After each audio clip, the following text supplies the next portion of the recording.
அன்புக்குரியவர்களே, இதற்கு முன்பதாக நம் ரோமர் 6ஆம் அதிகாரத்திலிருந்து பார்த்தபோது, கிருபை பெருகும்படியாக பாவத்தில் நிலை நிற்கலாமா என்கின்ற ஒரு கேள்வி குறித்து நாம் பார்த்திருந்தோம். அதாவது பாவம் எவ்வளவு தூரம் பெருகுகிறதோ அந்த இடத்திலே கிருபை அதை காட்டிலும் பெருகினது என்கிற பவுல் ஒரு சத்தியத்தை, உண்மையை ரோமர் 5ஆம் அதிகாரத்திலே கூறுகிறார். காரணம், நியாயப்பிரமாணத்தின் மூலமாக, சட்டங்கள் கொடுக்கப்பட்டதன் மூலமாக அந்த சட்டத்தால் பாவத்தை கட்டுப்படுத்த முடியவில்லை என்கிறதுதான் உண்மை.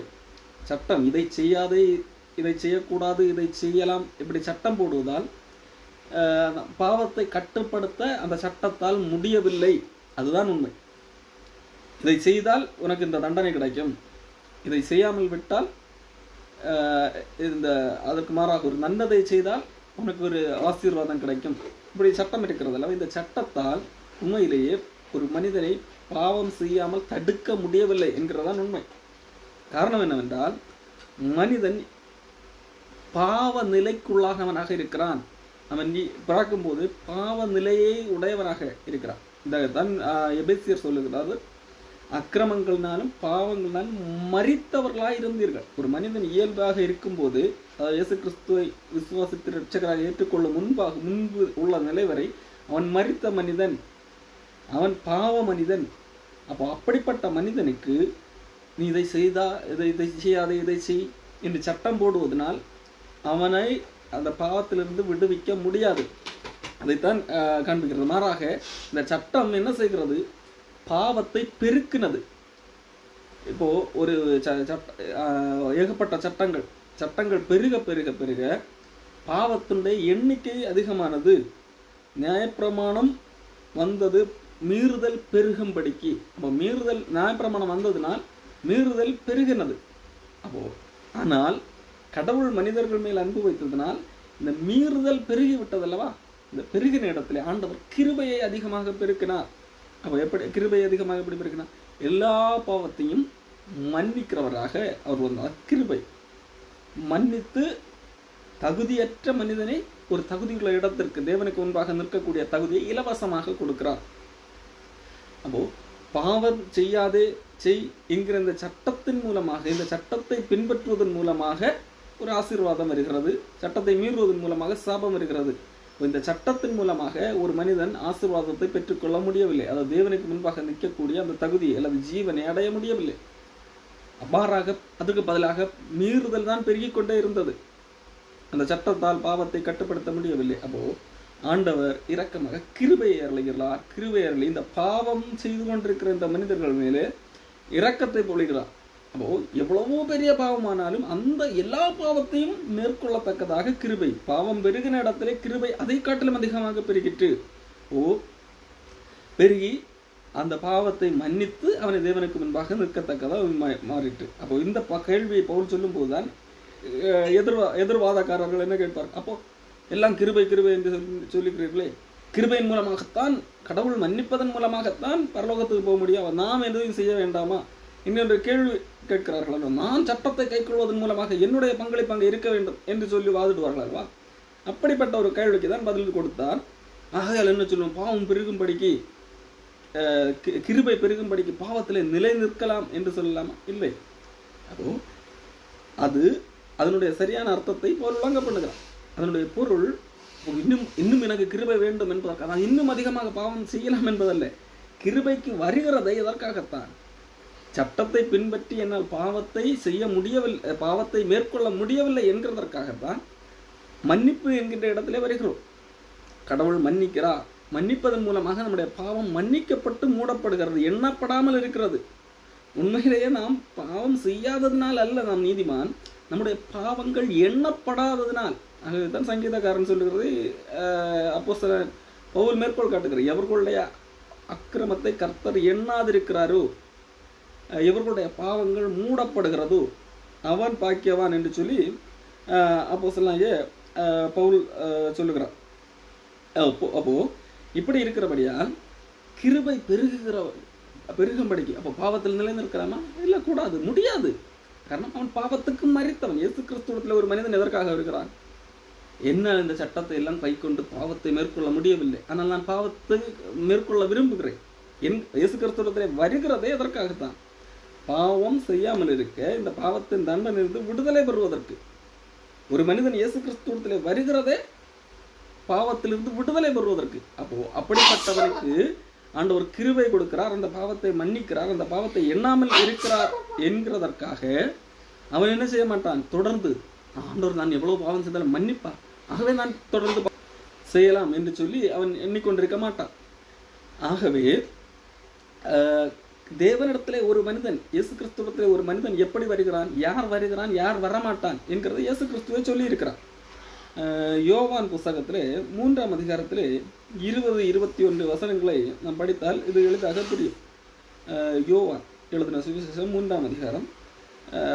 இயேசு கிறிஸ்து சொல்லுகிற காரியம், பொல்லாங்கு செய்கிற எவனும் ஒளியை பகைக்கிறான், தன் கிரியைகள் கண்டிக்கப்படாதபடிக்கு ஒளியினிடத்தில் வராதிருக்கிறான். இயேசு கிறிஸ்துவிடத்திலே யார் வரமாட்டான்? பொல்லாங்கு செய்கிறவன், அதாவது பாவத்திலே நிலைத்திருக்க வேண்டும் என்கிறவன், பாவத்தையே தொடர வேண்டும் என்கிறவன், பாவம் செய்கிறதை விருப்பமாக கொண்டிருக்கிறவன் இயேசு கிறிஸ்துவிடத்திலே வரமாட்டான். பொல்லாங்கு அவன் ஒளியை, இயேசு கிறிஸ்துவை பகைக்கிறவனாக இருப்பான். அப்போ ஒருவன் இயேசு கிறிஸ்துவிடத்திலே வருகிறான் என்றாலே, இயேசு கிறிஸ்துவை விசுவாசித்து ரட்சிக்கப்படுகிறான் என்றாலே அவன் என்ன? பொல்லாங்கு செய்கிறதை விரும்பவில்லை. பொல்லாங்கு செய்கிற எவனும் இயேசு கிறிஸ்துவிடத்திலே வரவே மாட்டான். அவன் ஒளியை பகைக்கிறான். அப்போ இயேசு கிறிஸ்துவிடத்தில் ஒருத்தன் வருகிறான் என்றாலே அவன் பாவத்தை வெறுக்கிறதுனால்தான் வருகிறான். பாவத்தை அவன் செய்ய விரும்பாததுனால்தான் இயேசு கிறிஸ்துவிடத்திலே வருகிறான். இல்லாமல் ஒருத்தன் இயேசு கிறிஸ்துவிடத்திலே வருவது போல இருக்கிறார்கள் அல்லவா? அவர்கள் ரட்சிக்கப்படுவதற்காக இயேசு கிறிஸ்துவிடத்திலே வரவில்லை, மாறாக இயேசு கிறிஸ்துவிடத்திலே வந்தால் பரலோகம் போக முடியும். அதாவது பல கடவுள்கள் இருக்கிறார்கள், அந்த கடவுளை பின்பற்றினால் பரலோகம் போக முடியாது, இந்த கடவுளை பின்பற்றினால் பரலோகம் போக முடியும் என்கின்ற அந்த கண்ணோட்டத்திலே வருகிறவர்கள். மற்ற கடவுளை, எல்லா கடவுளையும் பார்க்கும்போது இந்த கடவுளை காட்டிலும் இவர் உண்மையா இருக்கிறார் போல, ஆகவே அப்படி வருகிறவர்கள் அல்ல. இயேசு கிறிஸ்துவை என்னுடைய பாவத்திற்காக அவர் பலியானார், நான் பாவி, நான் நரகத்துக்குரியவன், நான் பாவத்துக்கு அடிமை, என்னால் இந்த பாவத்திலிருந்து விடுதலை பெற முடியாது, ஆனால் இந்த பாவத்திலிருந்து விடுதலை பெற விரும்புகிறேன், ஆகையால் நான் இயேசு கிறிஸ்துவிடத்திலே வருகிறேன். அவருக்கு என்னால் என்னை விடுவிக்க முடியும், அவர் மட்டுமே என்னுடைய பாவத்திலிருந்து, பாவத்தின் தண்டனையிலிருந்து, இந்த பாவத்தின் சூழமைவிலிருந்து என்னை விடுதலையாக்க முடியும் என்று விசுவாசித்து வருகிறவர்கள் தான் ரட்சிக்கப்பட்டவர்கள். இது எல்லாரும் வருவார்களா? வரமாட்டார்கள். இந்த கண்ணோட்டத்தில் எல்லாரும் வருவார்களா? வரமாட்டார்கள். பொல்லாங்கு செய்கிறவன், பாவத்தை விரும்புகிறவன் ஒளியை பகைக்கிறான். அப்போ இப்படி கிருபை பெருகும்படிக்கு, அதாவது பாவம் பெருகின இடத்திலே கிருபை அதிகமாக பெருகிற்று என்று சொல்லும்போது, அப்போ இன்னும் கிருபை பெருகும்படியாக நான் இன்னும் பாவம் செய்யலாமே, நான் கிறிஸ்துவுக்குள்ளாக இருந்து, அதான் ஆண்டவர் எல்லா பாவங்களையும் மன்னிக்கிறார், எல்லா பாவங்களையும் எண்ணாமல் இருக்கிறார், ஆக நான் இன்னும் பாவம் செய்யலாம், இது பாவம் செய்வதற்கு கொடுக்கப்படுகிற லைசன்ஸ் என்று சொல்லி எண்ணுகிறார்கள் அல்லவா? அவர்கள் எப்படிப்பட்டவர்கள்? அவர்கள் பொல்லாங்கு செய்ய விரும்புகிறவர்கள். அப்போ பொல்லாங்கு செய்ய விரும்புகிற ஒருத்தனுக்கு உனக்கு சட்டம் தேவையில்லை என்று சொன்னால் அவன் என்ன செய்வான்? ஆஹா, இது ஒரு அருமையான வாய்ப்பு என்று சொல்லி தொடர்ந்து செய்வான். ஆனால் ரட்சிக்கப்படுகிறவன், அவன் ரட்சிக்கப்பட வருகிறதை எதற்காகத்தான்? பொல்லாங்கை வெறுக்கிறதுனா. பொல்லாங்கு செய்கிற எவனும் ஒளியை பகைக்கிறான், இயேசு கிறிஸ்துவிடத்தில் வரவே மாட்டான். ஆனால் சத்தியத்தின்படி செய்கிறவனோ இயேசு கிறிஸ்துவிடத்தில் வருகிறான். யார் இயேசு கிறிஸ்துவிடத்தில் வருகிறது? சத்தியத்தின்படி செய்கிறவனோ தன் கிரியைகள் தேவனுக்குள்ளாய் செய்யப்படுகிறது என்று வெளியாகும்படிக்கு ஒளியின் இடத்திலே வருகிறான். இயேசு கிறிஸ்து சொல்லுகிற காரியம். அப்போ அதாவது பொல்லாங்குக்கு எதிராக நன்மை செய்ய வேண்டும் என்கின்ற ஒரு ஒற்றை நோக்கத்திலே, என்னால் அது முடியாது, என்னால் இந்த பாவத்தை மேற்கொண்டு சத்தியத்தின்படி வாழ முடியாது, ஆகவே நான் சத்தியத்தின்படி வாழ விரும்புகிறேன், அதற்கு ஒரு வழி இயேசு கிறிஸ்து தான். இயேசு கிறிஸ்துவிடத்தில் வந்தால் மட்டும்தான் அவரால் என்னை சத்தியத்துக்குள்ளாக நடத்த முடியும் என்று சொல்லி சத்தியத்திற்குள்ளாக செய்கிறவன் தான் இயேசு கிறிஸ்து மூலமாகத்தான் தன் கிரியைகள் தேவனுக்குள்ளாக செய்யப்படும் என்று சொல்லி இயேசுக்கு ஒளியினிடத்திலே வருகிறான். அப்போ ஒளியினிடத்திலே வருகிறவனே எதற்காக தான் வருகிறான்? இந்த பாவத்திலிருந்து, இந்த பாவத்தின் பிரசனத்திலிருந்து, இந்த பாவத்தின் தண்டனையிலிருந்து விடுதலை பெறுவதற்காக வருகிறான். அப்படிப்பட்டவன் என்ன செய்ய மாட்டான்? சட்டம் இல்லை, சட்டம் நீக்கப்பட்டது, இனி இந்த பாவங்கள் செய்யலாம், இந்த பாவங்கள் செய்தால் தண்டனை அப்படிங்கிற சட்டம் நீக்கப்பட்டது, நியாயப்பிரமாணம் இல்லை, இந்த இது செய்தால் இதற்கு இந்த தண்டனை, இதற்கு இல்லை, இந்த தண்டனை இல்லை, தண்டனை நீக்கப்பட்டது என்கிறதற்காக அவன் என்ன செய்ய மாட்டான்? தொடர்ந்து பாவம் செய்ய மாட்டான். காரணம் அவன் பொல்லாங்கை விரும்பவில்லை. பொல்லாங்கு விரும்புகிறவன் இயேசு கிறிஸ்துவிடத்திலே வரவே மாட்டான், தன் கிரியைகள் கண்டிக்கப்படாதபடி. காரணம் இயேசு கிறிஸ்துவிடத்தில் வரும்போது அவர் கண்டித்து உணர்த்துவார், இந்த இதுக்கு செய்யக்கூடாது என்று சொல்லி கண்டித்து உணர்த்துவார், இதை விட வேண்டியிருக்கும். ஆனால் அப்படி விட விருப்பம் இல்லாதவன், பாவத்தை விட விருப்பம் இல்லாதவன் இயேசு கிறிஸ்துவிடத்திலே வரவே மாட்டான். அதாவது ரட்சிக்கப்படவே மாட்டான், அல்லது ரட்சிக்கப்படும் நோக்கத்திலே வர மாட்டான். உண்மையான ரட்சிப்பு. மற்றபடி இயேசு கிறிஸ்துவை ஒரு அற்புதத்திற்காக இல்லை உலக நாட்டங்களுக்காக பாவம் செய்வதற்காகவே வேண்டுமானால் வருவார்கள். இயேசு கிறிஸ்துவிடத்திலே வந்தால் அதிகமாக பணம் கிடைக்கும், நான் அம்பானியாகலாம் மதானியாகலாம், இப்படிதான் இன்றைக்கு போதிக்கிறார்கள். இயேசு கிறிஸ்துவிடத்திலே வாருங்கள், நீங்கள் இன்றைக்கு 1 கொடுங்கள் 1000 கிடைக்கும், 10,000 கொடுங்கள் 1,00,000 கிடைக்கும், இப்படிலாம் சொல்லி இந்த நோக்கத்திற்காக வருவார்கள். அப்போ அவர்கள் என்ன எதற்காக வரவில்லை? நான் இந்த பாவத்தை வெறுக்க வேண்டும், இந்த பாவ நிலையிலிருந்து விடுதலை பெற வேண்டும் என்ற நோக்கத்திற்காக ஒளியின் இடத்துல வருவதில்லை. அப்போ பொல்லாங்கு செய்கிறவன் அந்த நோக்கத்திற்காக இயேசு கிறிஸ்துவிடத்தில் வருவதை விரும்ப மாட்டான். ஆகவே தான் போலியான சுவிசேஷம் இன்றைக்கு சொல்லப்படுகிறது. இயேசு கிறிஸ்துவிடத்தில் வாருங்கள், பொல்லாங்கை வெறுக்கும்படியாக, உங்கள் பாவங்களிலிருந்து விடுதலை பெறும்படியாக, நீங்கள் இந்த பண ஆசை என்று இருக்கிறது அல்லவா, இதிலிருந்து நீங்கள் விடுதலை பெறும்படியாக இயேசு கிறிஸ்துவிடத்தில் வாருங்கள் என்று சொன்னால் ஒருத்தன் வரமாட்டான். மீன்ஸ் பெரும்பாலானவர்கள் வரமாட்டார்கள். ஆகவே தான் காரணம் அவர்கள் ஒளியை பகைக்கிறார்கள், அவர்கள் பொல்லாங்க விரும்புகிறார்கள். மாறாக உங்களுக்கு பணம் வேண்டுமா, அதிக பணம் வேண்டுமா, இயேசு கிறிஸ்துவிடத்தில் வாருங்கள், நீங்கள் இந்த கட்டளைகளை பின்பற்றினால் உங்களுக்கு அதிகமாக பணம் கிடைக்கும் என்று சொல்லி பாருங்கள், உங்களுக்கு நல்ல வேலை கிடைக்கும், உங்களுக்கு நோயே வராது. இப்படி சொல்வதனால்தான் மக்கள் வருகிறார்கள். இவர்கள் இயேசு கிறிஸ்துவிடத்தில் வருகிறவர்கள் அல்ல, ஒளியை நம்பி வருகிறவர்கள் அல்ல. புரிந்து கொள்ள வேண்டும். அப்போ ஒருவன் சத்தியத்தின்படி செய்கிறவன் ஒளியிடத்திலே வருகிறான். எதற்காக? தன் கிரியைகள் தேவனுக்குள்ளாக செய்யப்படுகிறது என்று சொல்லி உறுதிப்படும்படியாக வருகிறான். அப்படி வந்தவனுக்கு ஆண்டவர் எல்லா பாவங்களையும் ஆண்டவர் நீக்கி போடுகிறார். இயேசு கிறிஸ்துவை நம்பி வந்தவனுடைய எல்லா பாவங்களையும் எண்ணாமல் விடுகிறார். அதுதான் கிருபை. பாவங்களை அவர் நினையாமல் இருக்கிறார். ஆகவே அவன் தேவனுக்கு முன்பாக நிற்கின்ற தகுதியை படைக்கிறான். அவனுடைய பாவத்திற்காக இயேசு கிறிஸ்து மரித்தார். அப்ப இயேசு கிறிஸ்துவை நம்பி வரும்போது நானும் அந்த வேளையில இயேசு கிறிஸ்துவோடு கூட மரித்தேன் என்கிறதை பவுல் அப்போஸ்தலன் விளக்கி காண்பிக்கிறான். பாவத்துக்கு நாம் மரித்து விட்டோம். இயேசு கிறிஸ்துவோட ஒரு மனிதன் வருகின்ற போதே அவன் பாவத்துக்கு மரித்தவனாக மாறிவிடுகிறான். இனி நான் பாவத்துக்கு அடிமை அல்ல என்று சொல்லி அவன் விடுதலை பெற்று விடுகிறான்.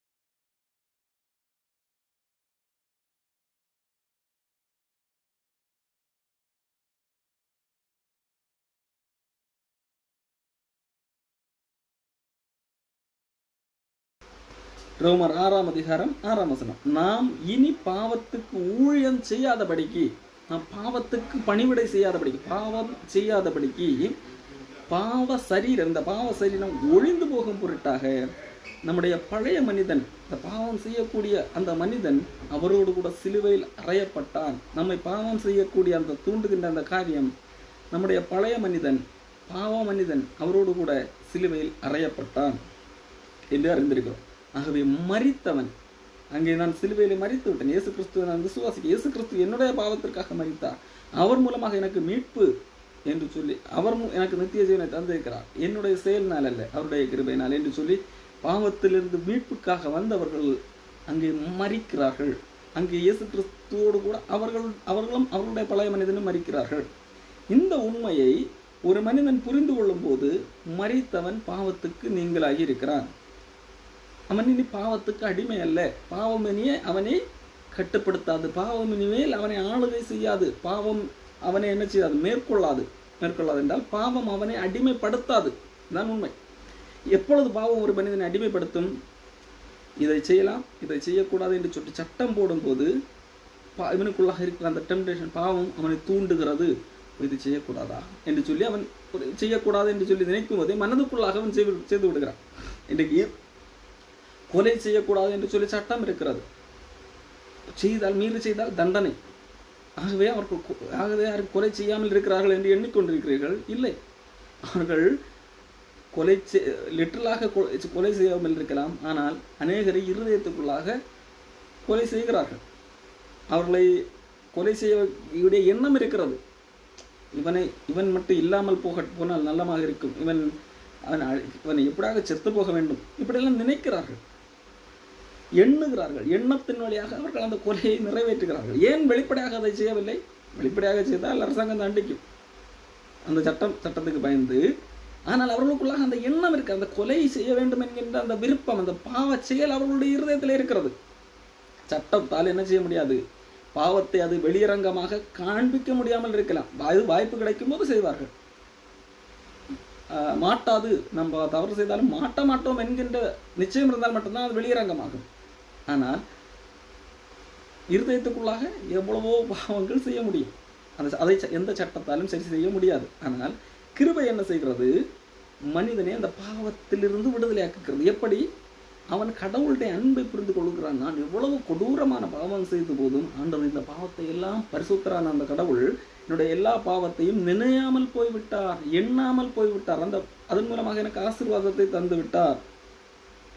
ஆகவே அதாவது ரோமர் 4:7 எவர்களுடைய அக்கிரமங்கள் மன்னிக்கப்பட்டதோ, எவர்களுடைய பாவங்கள் மூடப்பட்டதோ அவர்கள் பாக்கியவான்கள். என்னுடைய பாவத்தை கர்த்தர் எண்ணாதிருக்கிறாரோ அவன் பாக்கியவான். இப்போ கர்த்தர் என்னுடைய பாவத்தை எண்ணாமல் இருக்கிறார், என்னுடைய பாவத்தை ஒட்டுமொத்தமாக மூடிவிட்டார், என்னுடைய அக்கிரமத்தை மன்னித்து விட்டார். இப்போ இந்த அடிப்படையில் நான் நீதிமானாக இருக்கிறேன். எந்த பாவமும் என்ன செய்யாது, மேற்கொள்ளாது.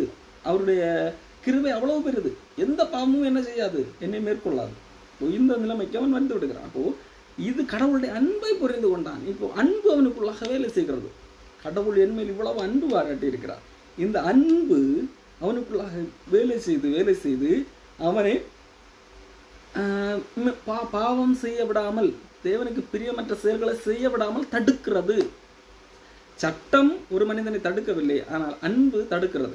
அன்பு அவனுக்குள்ளாக உருவாகும் போது இவனுக்கு கெடுதல் செய்கிற மனிதன் மீது கூட இவனால் கொலை செய்ய வேண்டும் என்கிற எண்ணம் இருதயத்தை கூட வராது.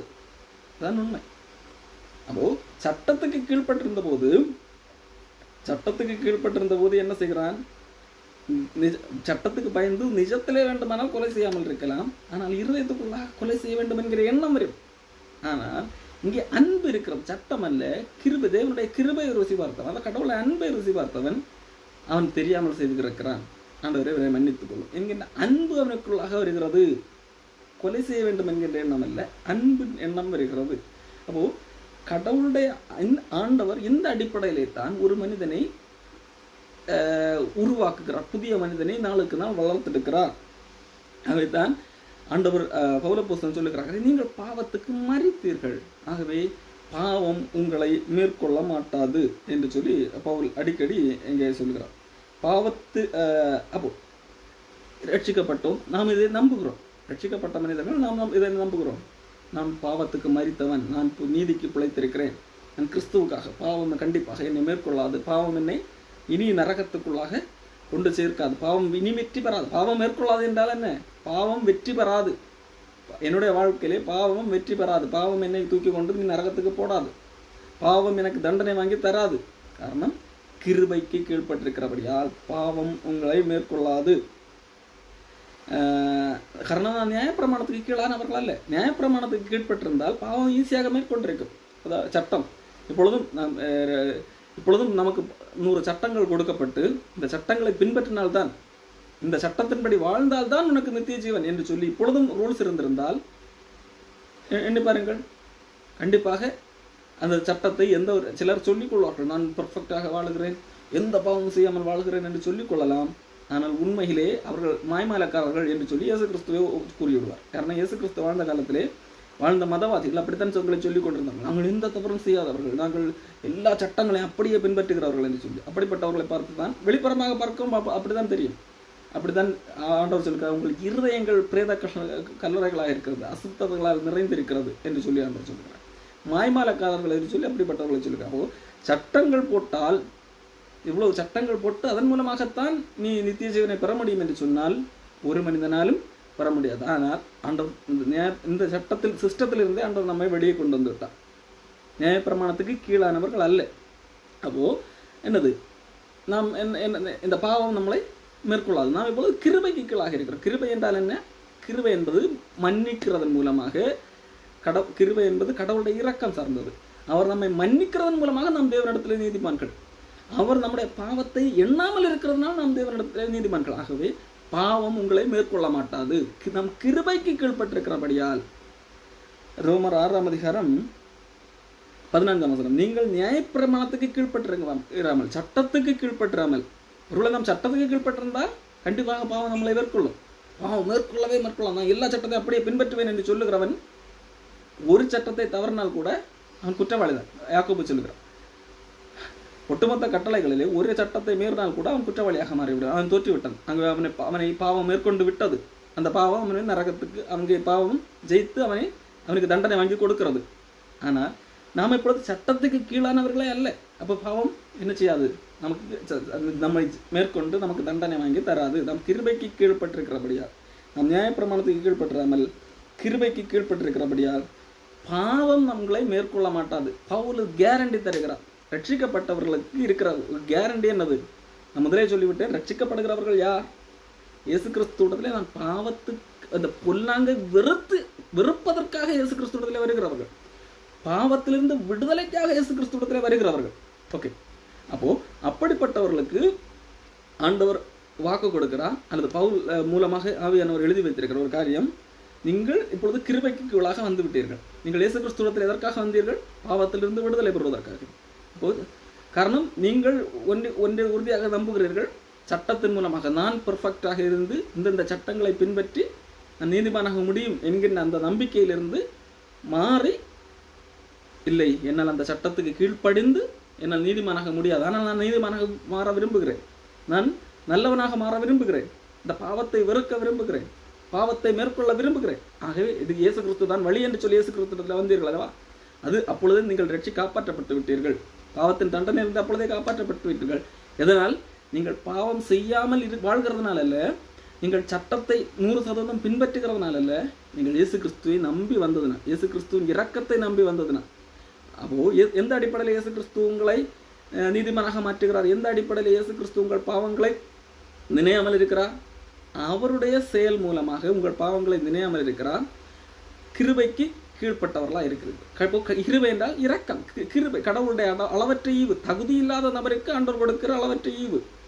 அப்போ நம்முடைய தகுதியை பார்த்தல்ல, தகுதி இல்லாததுனால் ஆண்டவர் நமக்கு கொடுத்த ஈவு. நான் அதை நம்புகிறேன், விசுவாசிக்கிறேன். இயேசு கிறிஸ்து என் மீது காண்பிக்கிற அந்த இரக்கத்தை நான் விசுவாசிக்கிறேன். நான் இந்த விசுவாசிக்கும் போது அந்த இரக்கம், அந்த கிருபை, அளவற்ற இரக்கம், அதன் மூலமாக அந்த இரக்கத்துக்கு நான் கீழாக இருக்கிறேன் அல்லவா? பாவம் இனி மேற்கொள்ளாது. பாவம் உங்களை மேற்கொள்ளாது என்றால் பாவம் ஜெயிக்காது. ஜெயிக்காது என்றால் பாவம் எங்கே ஜெயிக்கும்? எப்படி ஜெயிக்கும்? பாவம் மரணத்தை பிறப்பிக்கும். பாவம் ஒரு மனிதனுக்கு தண்டனையை வாங்கி தரும். அதான் பாவத்தினுடைய வெற்றி. பாவத்தினுடைய வெற்றி என்பது என்ன? பாவம் அந்த பாவத்துக்கு ஒரு மனிதனை அடிமையாக்கி அவனை கொண்டு போய் மரணமடைய வைக்கும். அது நரகத்திலே தள்ளும். அப்போ வேதம் சொல்லுகிறது, நீங்கள் கிருபைக்கு கீழ்பட்டபடியா இனி பாவம் உங்களை ஜெயிக்க, பாவம் உங்களை மேற்கொள்ளாது, பாவம் உங்களை டாமினேட் பண்ணாது, பாவத்துக்கு உங்கள் மேல் அதிகாரம் இல்லை. அப்போ ரட்சிக்கப்பட்டவர்கள், இது உங்களுக்கு கொடுக்கப்பட்ட ஒரு நிச்சயம், தைரியமாக நம்புங்க. அப்போ இதனுடைய பொருள், இப்போ பாவம், நான் ரட்சிக்கப்பட்டு விட்டேன், நான் கிருபைக்கு கீழ்பட்டிருக்கிறேன், அப்போ பாவம் கண்டிப்பாக என்னுடைய வாழ்க்கையில ஜெயிக்காது, பாவம் எனக்கு தண்டனை வாங்கி தராது, பாவம் என்னை மரணம் அடைய வைக்காது. அப்படியானால் நான் பாவம் செய்யலாமா? பாவம் தான் ஜெயிக்காது, பாவம் தான் ஜெயிக்காது. அப்படியானால் நான் பாவம் செய்யலாமா? கேள்வி பாருங்கள். இதனால் என்ன? நாம் நியாயத்திற்கு கீழ்பற்றாமல், கிருபைக்கு கீழ்பற்றாமல் நியாயப்பிரமாணத்துக்கு கீழ்ப்பற்றாமல் கிருபைக்கு கீழ்ப்பட்டிருக்கிறபடியா பாவம் செய்யலாமா? இப்படி ஒரு கேள்வி இருக்கிறது அல்லவா? கூடாதே. இந்த கேள்வி யாருக்கு வரும் என்றால், நம்ம இந்த உண்மையை சொல்லும் போது அந்த உண்மையை ஏற்றுக்கொள்ள மனமில்லாதவர்களுக்கு தான் கேள்வி வரும். இந்த கேள்வி உண்மையாக ரட்சிக்கப்பட்டவனுக்கு வராது. ஏன் வராது? ஏன்னா அவன் வந்தது, ஆரம்பத்தில் சொன்னது போல, அவன் வந்தது அவன் பொல்லாங்கு செய்கிற எவனும் இயேசு கிறிஸ்துவத்தில் வரமாட்டான். பாவம் செய்ய வேண்டும் என்கிற விருப்பமுடையவன் இயேசு கிறிஸ்துவத்தில் வரமாட்டான். பாவத்தை செய்யக்கூடாது, பாவத்தை மேற்கொள்ள வேண்டும் என்று விரும்புகிறவன் தான் இயேசு கிறிஸ்துவத்தில் வருகிறான். அப்போ இந்த மாதிரி கேள்வி கேட்பார்களா? அந்த கேள்விக்கான பதிலை பவுல் சொல்றார், கூடாது. காரணம், மரணத்துக்கு ஏதுவான பாவத்துக்கானாலும் நீதிக்கு ஏதுவான கீழ்ப்படுதலுக்கானாலும் எதற்கு கீழ்ப்படியும்படி உங்களை அடிமைகளாக ஒப்பு கொடுக்கிறீர்களோ அதற்கே கீழ்ப்படுகிற அடிமைகளாக இருக்கிறீர்கள் என்று அறியீர்களா? பவுல் இங்கே ஒரு காரியத்தை சொல்லுகிறார், நீங்கள் ரட்சிக்கப்படும் போது நடந்ததை சிந்தித்து பாருங்கள். அல்லது இந்த கேள்வி கேட்கிறவர்களை பார்த்து சொல்லுகிறார், ஒரு அது பாவம் செய்யலாமா? அப்போ நியாயப்பிரமாணத்துக்கு கீழ்ப்பற்றாமல் கிருபைக்கு கீழ்ப்பட்டிருக்கிறவடைய பாவம் செய்யலாமா என்று வெளியிலிருந்து ஒரு கூட்டம் கேள்வி கேட்கிறார்கள் அல்லவா? ரட்சிக்கப்பட்டவர்களுக்கு ஒரு வாக்குத்தத்தம் கிடைக்கிறது. என்ன வாக்குத்தத்தம்? நீங்கள் ரட்சிக்கப்பட்டீர்கள், கிறிஸ்துவத்தில் வந்தீர்கள், இனி கண்டிப்பாக உங்களை பாவம் மேற்கொள்ளாது, பாவம் உங்களுக்கு தண்டனை வாங்கி தராது, பாவம் உங்களை மரணத்துக்குரியவர்களாக மாற்றாது, நீங்கள் நித்திய ஜீவன் உங்களுக்கு உறுதி என்று சொல்லி ஒரு வாக்கு இருக்கிறது அல்லவா? உடனே வெளியிலிருந்து சிலர், அப்படின்னா இன்னும் பாவம் செய்யலாமா? பாவம் செய்கிறதுக்கு லைசன்ஸா என்று கேட்கிறார்களா? கூடாது. காரணம், எதற்கு நம்மை அடிமையாக ஒப்பு கொடுத்திருக்கிறோமோ அதற்கு அடிமைகள். இப்போ ரட்சிக்கப்படாதவன் தன்னை எதற்கு அடிமையாக ஒப்பு கொடுத்திருக்கிறான்? பாவத்துக்கு அடிமையாக ஒப்பு கொடுத்திருக்கிறான். ரட்சிக்கப்படும் போது என்ன நடக்கிறது? எந்த அடிப்படையில் அவன் ரட்சிக்கப்படுகிறான்? நான் இன்னும் பாவம் செய்வேன், அதற்காக நான் இயேசு கிறிஸ்துவிடத்தில் வருகிறேன் என்றா வருகிறான்? இப்படி வருகிறவன் ரட்சிக்கப்படவே இல்லையே. ரட்சிக்கப்படும்படி வருகிறவனே எதற்கு தன்னை கடவுளுக்கு அடிமையாக ஒப்பு கொடுத்து வருகிறான். இதோ நான் ஆண்டவருக்கு அடிமை என்று சொல்லி கடவுளுடைய கிருபையை நம்பி வருகிறான். அப்போ எதற்கு தன்னை கீழ்ப்படியும்படி அடிமையாக ஒப்பு கொடுத்திருக்கிறார்களோ அதற்கு தான் கீழ்ப்படிவார்கள். பாவத்துக்கு அடிமையாக ஒப்பு கொடுக்கவில்லை. ஒரு காலத்திலே இருந்தார்கள், ரட்சிக்கப்படும் போதே தேவனுக்கு அடிமையாக ஒப்பு கொடுக்கும்படி கீழ்ப்பட்டிருக்கிறார்கள்.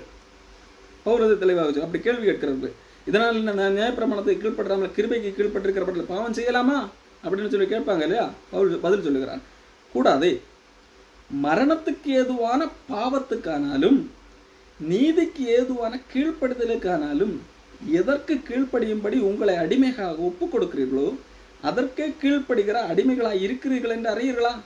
அப்போ நீங்க பாவத்துக்கு அடிமைகளாக இருந்த, பாவம் செய்கிறதை விரும்பி பாவத்திலே இருக்கிறேன் அப்படின்னு நீங்க பாவத்துக்கு அடிமையாக ஒப்பு கொடுத்தீங்கன்னா நீ பாவத்துக்கு அடிமை. அது மரணத்துக்கு கொண்டு சேர்க்கும். நீ ரட்சிக்கப்படவே இல்லை என்ற அர்த்தம். மாறாக நீதிக்கு ஏதுவான கீழ்ப்படிதல், நான் இயேசு கிறிஸ்துவுக்கு நான் அடிமை, நீதிக்கு ஏதுவானது நான் வருகிறது இயேசு கிறிஸ்துடைய கிருபையை நம்பி வருகிறேன் என்று சொல்லி நீதிக்கு ஏதுவான கீழ்ப்படுதலுக்கு விசுவாசத்திற்கு தங்களை ஒப்பு கொடுத்தவர்கள் அதற்கு கீழ்ப்படுகிற, கடவுளுக்கு கீழ்ப்படுகிற அடிமைகளாக இருக்கிறார்கள்.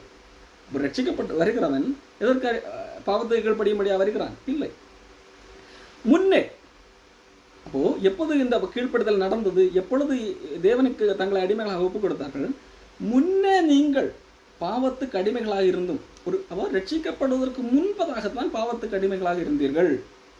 ஒரு மனிதன் ரட்சிக்கப்படுவதற்கு முன்பதாக அவன் பாவம் செய்ய வேண்டும் என்று விரும்புகிறவனாக இருந்தான். இதெல்லாம் செய்ய பரவாயில்ல, அல்லது பாவம் செய்து விட்டு இந்த பாவத்தை நியாயப்படுத்துகிறவனாக இருப்பான்.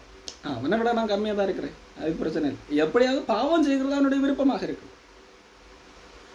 முன்னே நீங்கள் பாவத்துக்கு அடிமைகளாக இருந்தும் இப்பொழுது ரட்சிக்கப்பட்ட என்பதாக உங்களுக்கு ஒப்புவிக்கப்பட்ட உபதேச சட்டத்திற்கு நீங்கள் மனப்பூர்வமாய் கீழ்ப்படிந்ததினாலே தேவனுக்கு ஸ்தோத்திரம். அப்போ ரட்சிக்கப்பட்ட மனிதர்கள் முன்புதான் பாவத்துக்கு அடிமைகளாக இருந்தார்கள். இப்பொழுது தங்களுக்கு ஒப்புவிக்கப்பட்ட உபதேசத்திற்கு கீழ்ப்படுகிறார்கள், இயேசு கிறிஸ்துவுக்கு. அப்போ அவர்கள் என்னது விரும்பி அப்போ பாவம் செய்யலாமா என்று சொல்லி போய் பாவம் செய்ய மாட்டார்கள். பாவம் உங்களை மேற்கொள்ளாது, பாவம் உங்களை அடிமைப்படுத்தாது, பாவம் உங்களுக்கு தண்டனை வாங்கி தராது, உங்களுக்கு நித்திய ஜீவன் நிச்சயம் என்கின்ற நம்பிக்கை ஊட்டுகிற வசனம் கொடுத்தால் கூட என்னது இது அப்பதான் பாவம் செய்யலாம் என்று சொல்லி போக மாட்டார்கள். ஆகவேத்தான் ஆண்டவர் இந்த உத்தரவாதத்தை கொடுக்கிறார். உங்களால் போக முடியாது, நீங்கள் தேவனுக்கு அடிமையாக ஒப்பு கொடுத்தவர்கள், உங்களுக்கு ஒப்புவிக்கப்பட்ட உபதேசத்திற்கு அடிமையாக ஒப்பு கொடுத்தவர்கள். ஆகவே நீங்கள் பாவத்தினின்று நீங்கள் விடுதலையாக்கப்பட்டு நீதிக்கு அடிமைகள் ஆனீர்கள். எப்போது ஆனீர்கள்? நீங்கள் ரட்சிக்கப்படும் போதே நீங்கள் பாவத்தினின்று விடுதலையாக்கப்பட்டீர்கள். நீங்கள் பாவத்துக்கு அடிமை கிடையாது. பாவம் செய்ய வேண்டும் என்ற அவசியம் உங்களுக்கு இல்லை. காரணம் நீங்கள் இயேசு கிறிஸ்துவ வந்த போதே உங்களுடைய விருப்பம் எதுவாக மாறினது? நான் இனி பாவம் செய்யக்கூடாது, பாவம் எனக்கு பிடிக்கவில்லை, இந்த பாவம் கொடுமையானது, பாவம் தேவனை விட்டு என்னை பிரிக்கக்கூடியது, அது என்னால் என்னால் பாவத்திலிருந்து விடுதலையாக முடியவில்லை, ஆகவே நான் இயேசு கிறிஸ்துவத்தில் வருகிறேன். அப்போ வருகிறதே பாவத்தை வெறுத்து, பாவத்தை பிடிக்காதது ஒருத்தன் தான் இயேசு கிறிஸ்துவத்திலே வருகிறான். அப்போ முன்பு பாவத்துக்கு அடிமைகளாக இருந்தீர்கள், இப்பொழுது இயேசு கிறிஸ்துவத்தில் வந்தபோது, இயேசு தேவனுக்கு அடிமையான போது பாவத்திலிருந்து விடுதலையாக்கப்பட்டீர்கள். அப்போ இதை புரிந்து கொள்ள வேண்டும். அப்போ சும்மா சிலர் சொல்வதை போல ரட்சிப்பை குறித்த அடிப்படை புரிதல் இல்லாதவர்கள், ரட்சிப்பு என்றால் என்னவென்று தெரியாத ஒரு மனிதன் எப்படி ரட்சிக்கப்படுகிறான், ரட்சிக்கப்படும் போது அவனுக்குள்ளாக நடக்கிற மாற்றம் என்ன என்று தெரியாதவர்கள் தான் ரட்சிக்கப்படுபவர்களுக்கு ஆண்டவர் கொடுக்கின்ற உறுதியை குறித்து கேள்வி எழுப்புவார்கள். ஆண்டவர் என்ன உறுதி கொடுத்துள்ளார்? அவர்களுக்கு நித்திய ஜீவன் நிச்சயம், அவர்கள் ஒரு காலம் கெட்டு போவதில்லை, அவர்களுக்கு பாவத்தை பாவம் அவர்களை மேற்கொள்ளாது, அதாவது பாவம் அவர்களுக்கு எந்த விதத்திலும் அவர்களை டாமினேட் பண்ணாது என்று சொல்லி கொடுக்கப்படுகிற இந்த உறுதியை கேள்வி எழுப்புவார்கள். அப்படின்னா நீங்கள் இப்படியெல்லாம் கேள்வி எழுப்புவார்கள். அது முடியாது என்று சொல்லி பவுல் ஸ்தாபிக்கிறார். உங்கள் மாம்ச பலவீனம், அதாவது பவுல் ஒரு உதாரணத்தை சொல்லுகிறார். நீங்கள் மனிதர்கள், இப்போ உங்களுக்கு புரிகிற மாதிரியே ஒரு மனுஷனுக்கு புரிகிற மாதிரி ஒரு உதாரணமாக பேசுகிறேன். முன்பு அக்கிரமத்தை நடப்பிக்கும்படி முன்னே நீங்கள் உங்கள் அவயவங்களை அசுத்தத்திற்கும் அக்கிரமத்துக்கும் அடிமைகளாக ஒப்பு கொடுத்தீர்கள். அப்போ பழைய காலத்தில் ரட்சிக்கப்படுவதற்கு முன்பதாக உங்களுடைய மாம்சம், நீங்கள் இப்பொழுது பாவத்திலிருந்து விடுதலையாக்கப்பட்டீர்கள். ஆனால் இப்பொழுது என்னது? உங்களுடைய மாம்சம் சில வேளையில் பாவத்தில் விழுகிறது அல்லவா? இந்த பாவத்தை மேற்கொள்வது எப்படி என்கிறதுக்கான பவுல் ஒரு ஆலோசனை கொடுக்கிறார். முன்பு பழைய காலத்தில் உங்கள் மனசு என்ன சொல்லிச்சோ அதை கேட்டீர்கள். காரணம் உங்கள் மனது பாவத்துக்கு அடிமையாக இருந்தது, பாவம் செய்ய விரும்பினது. ஆனால் இப்போ உங்கள் மனசு பாவம் செய்ய விரும்புவதில்லை, உங்கள் உள்ளான மனிதன் பாவம் செய்ய விரும்புவதில்லை. ஆனால் மாம்சம் என்னது? இழுக்கிறது, கண் இழுக்கிறது தானே. அப்போ அதிலிருந்து விடுதலை பெறுவதற்கு என்ன செய்ய வேண்டும் என்று பவுல் ஆலோசனை கொடுக்கிறார்.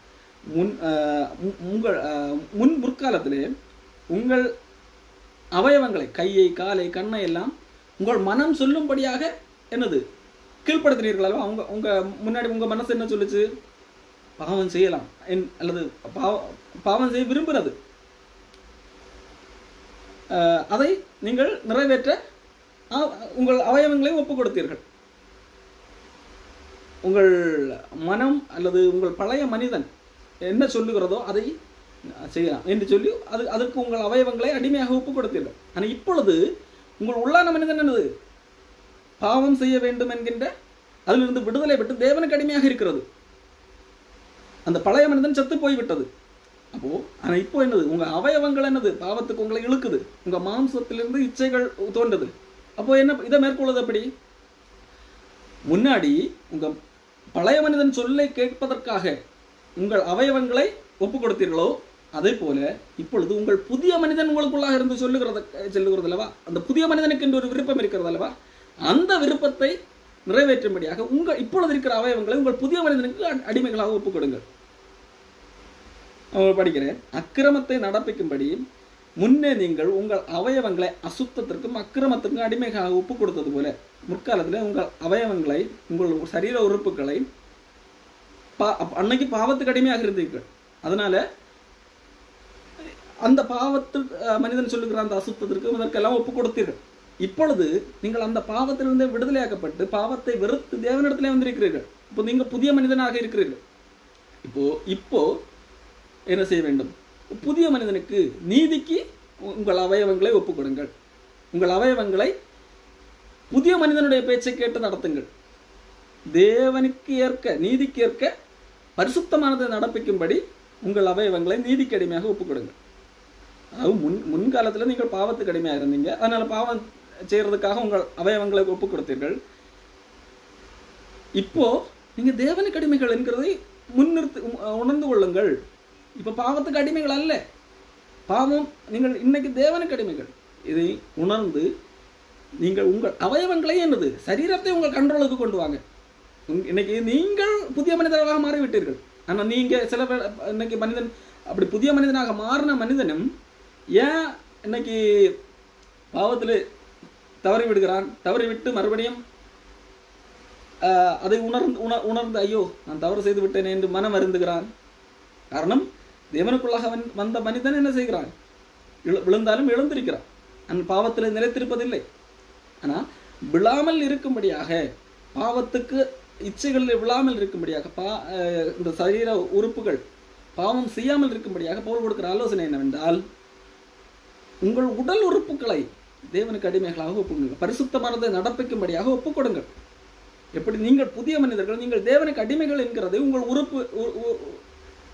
உடல் உறுப்புகளுக்கும் அதை நினைவூட்டி கட்டுப்படுத்துங்கள். உங்கள் உடல் உறுப்புகளை நீங்கள் கட்டுப்படுத்துங்கள். முற்காலத்திலே பாவத்துக்கு அடிமையாக, இஷ்டம் போல பாவம் செய்து கொள்ள என்று சொல்லி இந்த உடல் உறுப்புகளை பாவத்துக்கு அடிமையாக விட்டு விட்டீர்கள். இப்போ நீங்க என்னது அதை விரும்பவில்லை, பாவத்தை வெறுத்து தான் இயேசு கிறிஸ்துவிடத்தில் வந்தீர்கள். இப்போ புதிய மனிதன் உங்களுக்குள்ளாக இருக்கிறார். இப்போ நீங்க இந்த புதிய மனிதன் யாருக்கு அடிமை? தேவனுக்கு அடிமையாக இருக்கிறார். உடல் உறுப்பு பாவம் செய்ய தூண்டும் போது, இந்த இச்சை உடல் உறுப்புகளை இச்சைகள் இழுக்கும் போது, இந்த உடல் உறுப்புகளை இல்லை நீ இச்சைக்கு அடிமை அல்ல, நீ பாவத்துக்கு அடிமை அல்ல, நீ தேவனுக்கு அடிமை என்று சொல்லி உடல் உறுப்புகளை தேவனுக்கு அடிமைப்படுத்துங்கள். அப்போ இதுதான் என்னது? ரட்சிக்கப்பட்ட மனிதன் பாவத்தை மேற்கொள்வதற்காக பவுல் கொடுக்கிற ஆலோசனை, பவுல் கொடுக்கிற வழிநடத்தல். நாம் பாவத்துக்கு கீழானவர்கள் அல்ல, பாவத்துக்கு அடிமைகள் அல்ல, பாவத்திலிருந்து விடுதலையாக்கப்பட்டு விட்டோம், நமக்கு தண்டனை இல்லை. ஆனாலும் நம்முடைய உடல் உறுப்புகள் அவயவங்கள் என்ன செய்கிறது? பாவங்கள் செய்கிறது இல்லவா? அதுக்கு நீங்கள் என்ன செய்ய வேண்டும்? முற்காலத்தில் நீங்கள் பாவத்துக்கு அடிமையாக இருந்தபோது தான் இந்த சரீரத்தை பாவத்துக்கு அடிமையாக விட்டு விட்டீர்கள். இப்போ நீங்கள் பாவத்துக்கு அடிமைகள் அல்ல, தேவனுக்கு அடிமைகள் என்கிறதை நினைவில் நிறுத்தி இந்த அவயவங்களையும் என்னது, இந்த உடல் உறுப்புகளையும் என்னது, தேவனுக்கு அடிமையாக ஒப்புக்கொடுங்கள். ஆண்டவரே, என்னுடைய கை, கால், கண் எல்லாவற்றையும் உமக்கு அடிமையாக ஒப்புக் கொடுக்கிறேன் என்று சொல்லி ஒவ்வொரு நாளும் ஒப்பு கொடுத்து பாவத்தை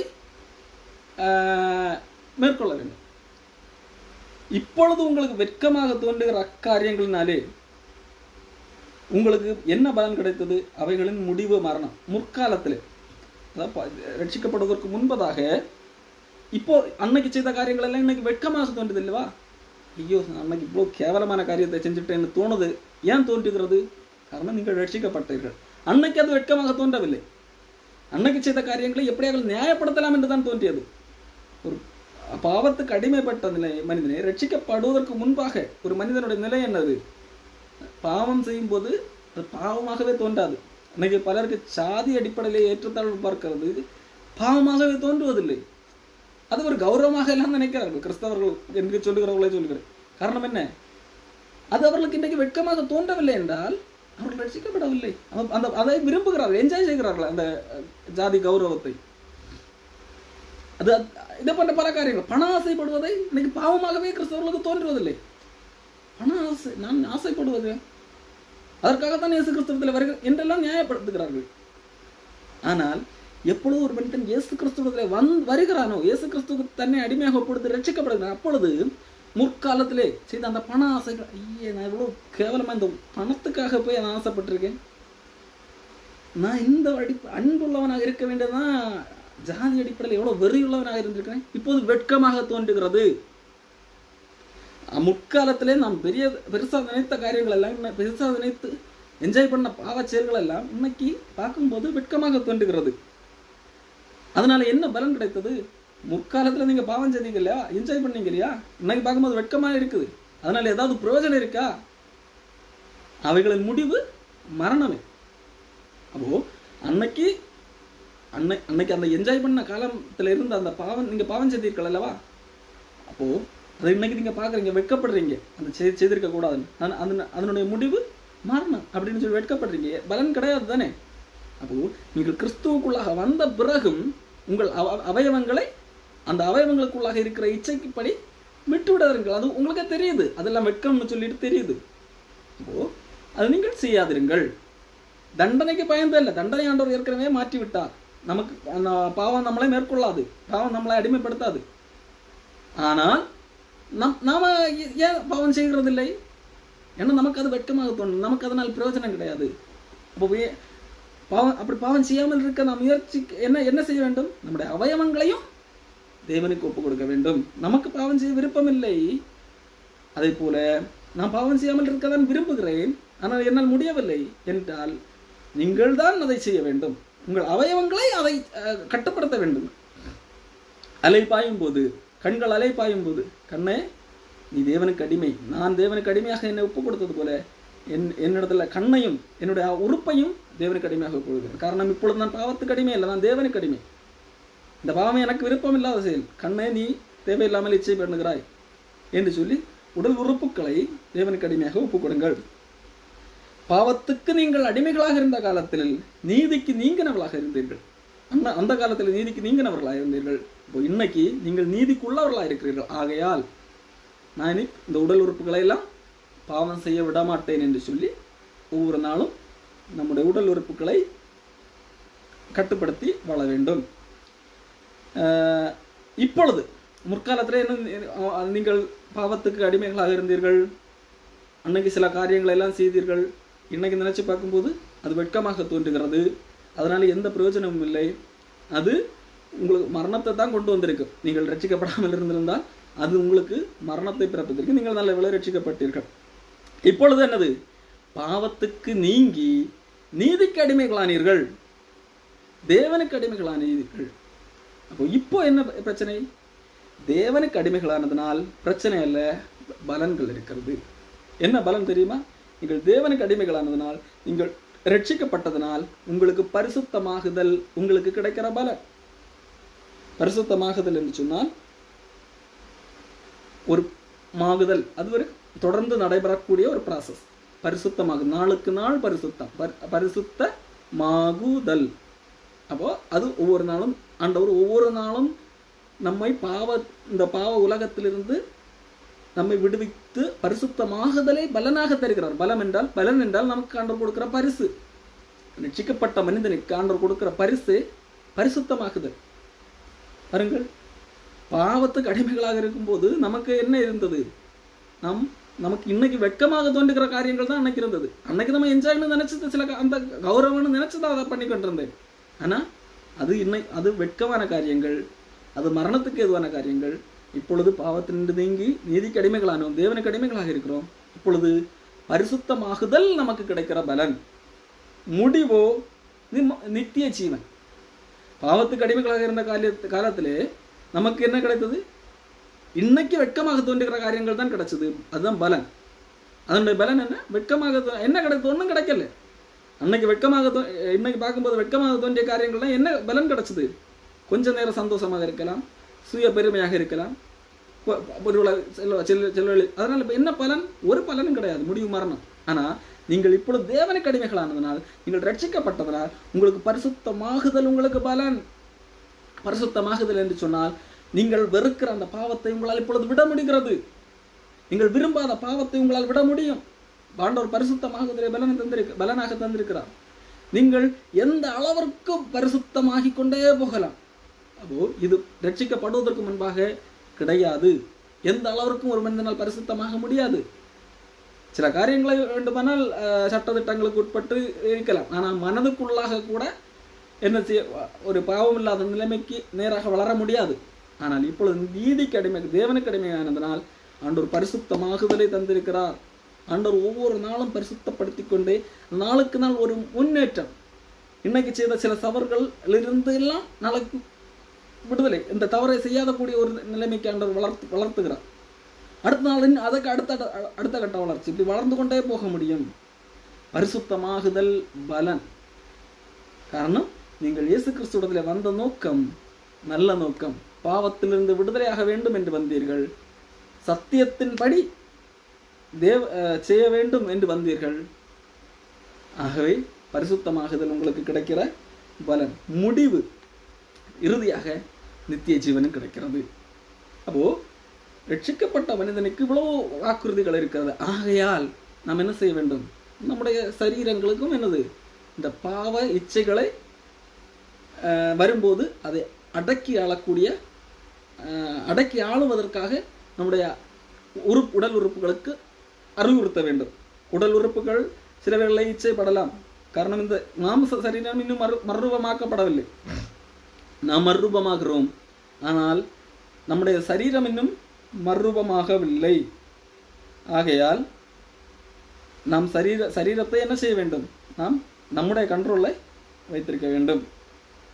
அப்போ சொல்லுகிறார் பாருங்கள், ரோமர் 6:11 நீங்களும் உங்களை பாவத்துக்கு மரித்தவர்களாகவும் நம்முடைய கர்த்தராகிய இயேசு கிறிஸ்துவுக்குள் தேவனுக்கென்று பிழைத்திருக்கிறவர்களாக எண்ணிக்கொள்ளுங்க. நாம் பிழைத்திருக்கிறது தேவனுக்கென்று பிழைத்திருக்கிறோம். காரணம், இயேசு கிறிஸ்து நம்முடைய பாவங்களுக்காக மரித்தார். பாவத்துக்காக மரித்து தேவனுக்கென்று பிழைத்திருக்கிறார். அதே போல நாமும் நம்முடைய பாவத்துக்காக மரித்தோம். இயேசு கிறிஸ்து எனக்காக மரித்தாருங்கிறதை விசுவாசிக்கும் போது நானும் மரித்தேன். இப்பொழுது நான் உயிர் வாழ்கிறது இனி தேவனுக்காக பிழைத்துக் கொண்டிருக்கிறேன். நான் வாழுகிற வாழ்க்கை தேவனுக்காக நான் வாழுகிறேன். நான் தேவனுக்காக பிழைத்திருக்கிறேன். இதானே ரட்சிக்கப்பட்டவன். ஆகையால் உங்கள் சரீர இச்சைகளின்படி, இந்த சரீரத்தில் இச்சைகள் இருக்கும், ரட்சிக்கப்பட்ட மனிதனுக்கும் சரீர இச்சைகள் இருக்கத்தான் செய்யும். ஆனால் இது சரீரம், இது பாவ சரீரம். ஆதாம் கொடுக்கப்பட்ட அந்த சரீரம், ஆதாம் பாவம் செய்தான் இல்லவா, அந்த சரீரத்திலிருந்து நமக்கு இன்னும் விடுதலை கிடைக்கவில்லை. ஏதோ ரட்சிக்கப்பட்ட போது சரீரத்திற்கே விடுதலை கிடைத்தது இல்லை. அப்படி என்றால் இன்றைக்கு நாம் சாக மாட்டோம், நமக்கு நோயும் வந்திருக்காது. ஒரு உண்மையை புரிந்து கொள்ள வேண்டும். ரட்சிக்கப்பட்ட ஒரு மனிதனை கொடுத்து உடனடியாக சரீர விடுதலை எல்லாம் கிடைக்கவில்லை. நம்முடைய ஆத்மாவுக்கு விடுதலை தந்திருக்கிறது. நம்முடைய ஆத்மா முன்பு பாவத்தை விரும்பிக் கொண்டிருந்தது. நம்முடைய ஆத்மா முன்பு பாவ செயல்களை மேல் நான் நாட்டமாக இருந்தது. ஆனால் நான் பாவத்தை வெறுக்க வேண்டும் என்று சொல்லி இயேசு கிறிஸ்துவத்தில் வருகிறேன். அந்த விருப்பத்தை ஆண்டவர் தந்து அவரிடத்தில் இழுத்து கொண்டு வருகிறார். அப்போ நான் இயேசு கிறிஸ்துவத்தில் அவரை விசுவாசிக்கிறேன். அப்பொழுது எனக்கு ஆத்மாவுக்கு விடுதலை கிடைத்தது. நான் இனி பாவத்துக்கு அடிமை இல்லை, எனக்கு தண்டனை கிடையாது. ஆனால் இந்த சரீரம் என்னதான், இந்த சரீரத்துக்கு இன்னும் விடுதலை கிடைக்கவில்லை. இந்த சரீரத்துக்கு விடுதலை வேண்டும் என்றால் இயேசு கிறிஸ்து வர வேண்டும், மறுபடி வர வேண்டும், புரிந்து கொள்ள வேண்டும். இல்லை என்றால் நாம் மறிக்க வேண்டும். சரி, அப்போ ஆண்டவர் சொல்லுகிற காரியம், நீங்கள் சரீர இச்சைகளின்படி பாவத்துக்கு கீழ்ப்படியத்தக்கதாக சாவுக்கு ஏதுவான இந்த சரீரத்தில் பாவம் ஆளாதிருப்பதாக. பாவத்தை ஆட்சி செய்யவிடாதீர்கள், இந்த சரீரத்தில் ஆட்சி செய்யவிடாதீர்கள். உங்களுக்கு பாவத்திலிருந்து விடுதலை கிடைக்கப்பட்டது, பாவத்திலிருந்து நீங்கள் விடுதலையானீர்கள். அந்த சரீரத்தை என்னது ஆளுகை செய்ய விடாதீர்கள். நீங்கள் ஆளுகை செய்ய விடாமல் இருப்பதற்கு நீங்கள் எப்பொழுதும் எதை எண்ணிக்கொண்டிருக்க வேண்டும்? நான் தேவனுக்கு என்று பிழைத்திருக்கிறேன். அப்போ என்னுடைய சரீரமும் நான் தேவனுக்கு அடிமையாக ஒப்புக் கொடுக்கிறேன். நான் தேவனுக்கு அடிமை, அப்போ என்னுடைய சரீரமும் தேவனுக்கு அடிமை என்று சொல்லி நாம் இந்த நம்முடைய சரீரத்தை நாம் கண்ட்ரோலில் வைத்துக் கொள்ள வேண்டும். ஆண்டவர் அதற்கு பலன் தருகிறார். நமக்கு பரிசுத்தமாகவே தருகிறார். பரிசுத்தமாகுதல் அதற்கு விருப்பம். முன்பு நமக்கு எதை குறித்த விருப்பமாக இருக்கும்? இந்த உலக காரியங்களை குறித்த விருப்பமாக இருக்கும். ஆனால் ரட்சிக்கப்பட்டது என்பதாக நமக்கு விருப்பங்களை ஆண்டவர் சுத்திகரித்து பரிசுத்தமாகுதலை தருகிறார். பாருங்களேன், எபேசியர் புஸ்தகத்தில் கூட பிலிப்பியர் புஸ்தகத்தில் கூட நம்முடைய விருப்பங்களை குறித்து பவுல் சொல்லுகிறார். ஏனெனில் தேவனே தம்முடைய தயவுள்ள சுத்தத்தின்படி விருப்பத்தையும் செய்கையையும் உங்களுக்கு உண்டாக்குகிறவராக இருக்கிறார். இது எதை குறித்த விருப்பம்? நமக்கு பரிசுத்தமாகுதலை குறித்த விருப்பம். நாம் பரிசுத்தமாக நடக்க வேண்டும். நாம் அசுத்தமானதை செய்யக்கூடாது, இந்தந்த காரியங்கள் செய்யக்கூடாது, இந்தந்த காரியங்களை செய்தால் ஆண்டவருக்கு பிரயோஜனமாக இருக்கும், மக்களுக்கு பிரயோஜனமாக இருக்கும் என்கின்ற அந்த விருப்பங்கள் இருக்கின்றவா, அது தேவனே அவருடைய தயவுள்ள சுத்தத்தின்படி விருப்பத்தையும் செய்கையும் நம்மளே உண்டாக்குகிறவராக இருக்கிறார், உங்களிலே உண்டாக்குகிறவராக இருக்கிறார். அப்போ இது இந்த வசனங்களை சிலர் தவறாக பயன்படுத்துகிறார்கள். உங்களுக்கு ஆண்டவர் பணத்தை ஆசைப்படுவதற்கான விருப்பத்தை தருகிறார், இப்படியெல்லாம் பேசுகிறார்கள். ஆனால் கான்டெக்ஸ்ட் படி பார்த்தால், அதுக்கு முன்பாக வசனத்தை படி பாருங்கள், எப்பொழுதும் கீழ்ப்படுகிறபடியே, அதாவது நீங்கள் எப்பொழுதும் கீழ்ப்படுகிறபடியே, நான் உங்களுக்கு பக்கத்தில் இருந்தாலும் சரி தூரமாக இருந்தாலும் சரி, நீங்கள் அதிக பயத்தோடு உங்கள் ரட்சிப்பு நிறைவேற பிரயாசப்படுங்கள். ரட்சிப்பு நிறைவேற என்று சொன்னால் நீங்கள் இனிமேல் தான் ரட்சிக்கப்படுவதற்கு பிரயாசப்படுங்கள் என்கிற அர்த்தத்தில் அல்ல. நீங்கள் ரட்சிக்கப்பட்டீர்கள், அந்த ரட்சிக்கப்படுகிறது அடுத்து பரிசுத்தமாகுதல் ஆண்டவர் தந்திருக்கிறார் அல்லவா, அந்த பரிசுத்தமாகுதல் என்கின்ற ப்ராசஸ் நிறைவேற பிரயாசப்படுங்கள். நமக்கு இப்போது பரிசுத்தமாகுதல் இருக்கிறது. இந்த பரிசுத்தமாகுதல் வெளியரங்கமாக நம்முடைய சரீரங்கள் வழியாக வெளிப்பட வேண்டும். அதற்காக நாம் தான் பிரயாசப்பட வேண்டும். நான் முன்பாக சொன்னேன், நம்முடைய உடல் உறுப்புகளை நாம் தான் ஆளுகை செய்ய வேண்டும். நாம் பாவத்திலிருந்து விடுதலை பெற்றோம், நாம் தேவனுக்கு அடிமைகளானோம். அதே போல நம்முடைய உடல் உறுப்புகளை தேவனுக்கு அடிமைகளாக்க வேண்டும், அடக்கி ஆள வேண்டும். அப்போ அது பிரயாசம்தான். அப்போ இது நிறைவேற பிரயாசப்படுங்கள். ஏன்னு சொன்னா ஆண்டவர் தான் அந்த விருப்பத்தையே தர்றாரு. அப்போ ஒருவேளை உங்களுக்கு அந்த விருப்பம் இல்லை என்றால், பாவத்தை மேற்கொள்ள வேண்டும் என்கின்ற விருப்பம் இல்லை, இந்த சரீரத்தை அடக்கி ஆள வேண்டும் என்ற விருப்பம் இல்லை, நீங்கள் ரட்சிக்கப்பட்ட மனிதர்களுக்கு சட்டம் தேவையில்லை, சட்டத்துக்கு கீழானவர்கள் இல்லை, இந்த காரியங்கள் செய்தால்தான் பரலோகம், இல்லை என்றால் நீங்கள் மறுபடியும் நரகத்துக்கு போவீர்கள் என்று சொல்லும்போது என்கின்ற அந்த சட்டம் இல்லை, நீங்கள் விடுதலையானீர்கள், உங்களை கண்டிப்பாக நரகத்துக்கு பாவம் அடிமைப்படுத்தாது, பாவம் உங்களை அடிமைப்படுத்தி நரகத்துக்கு கொண்டு சேர்க்காது என்கின்ற இந்த வாக்கியங்கள் கேட்கும்போது அப்போதான் பாவம் செய்யலாம், நாம் பரிசுத்தமாக வாழ வேண்டிய தேவை இல்லை என்கின்ற எண்ணம் வருகிறது என்று சொன்னால் கண்டிப்பாக நீங்கள் ரட்சிக்கப்படவில்லை என்று அர்த்தம். காரணம், ரட்சிக்கப்பட்டவனுக்கு ஆண்டவர் விருப்பத்தை கொடுக்கிறார். என்ன விருப்பம்? அவருடைய தயவுள்ள சித்தத்தின்படி செய்கையும் விருப்பங்களையும் உண்டாக்குகிறவராக இருக்கிறார். அதாவது அவர் பரிசுத்தமாகுதலே தெரிகிறது. நம்முடைய உள்ளத்திலேயே என்ன எண்ணம் இருக்கிறது? பரிசுத்தமாக வேண்டும் என்கின்ற எண்ணம் இருக்கிறது.